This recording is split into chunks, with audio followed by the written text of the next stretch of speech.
Shalom.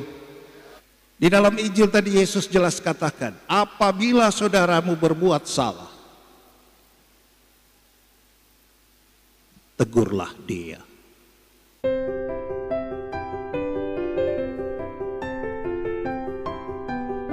Jadi Yesus tidak katakan apabila saudaramu berbuat salah, tutup kau matamu baik-baik, jangan kau lihat. Tutup telinga baik-baik, jangan kau dengar. Tidak. Tegurlah dia.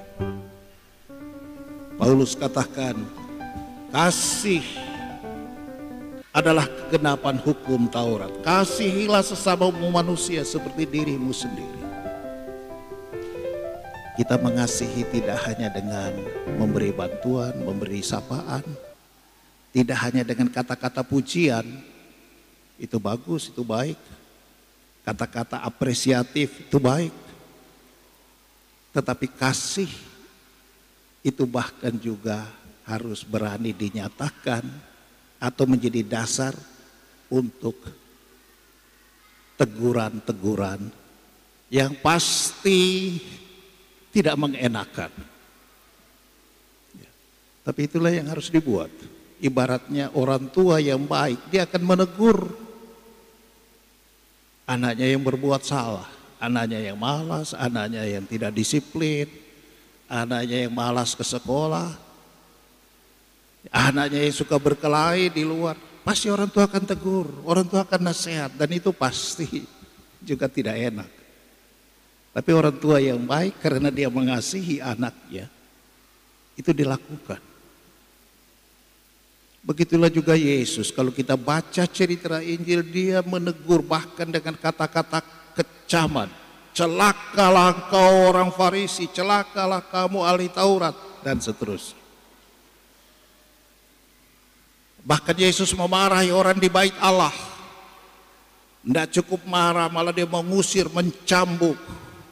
Luar biasa. Apakah karena Yesus iri?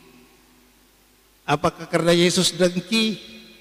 Apakah karena Yesus ada masalah pribadi dengan mereka? Tidak, saudara-saudara. Semuanya karena kasih. Dan Tuhan menghendaki kamu baik, kita baik, dia baik, mereka baik, semuanya baik, supaya selamat.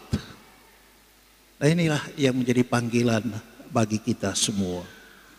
Semoga saudara-saudari kita pun dengan kekuatan dan daya ilahi Tuhan sendiri, dengan segala kelemahan, keterbatasan kita saling menerima. Bukan hanya saling menerima kata-kata pujian, tapi juga saling menerima kalau ada kritik, kalau ada teguran, kalau ada hal-hal yang harus diingatkan.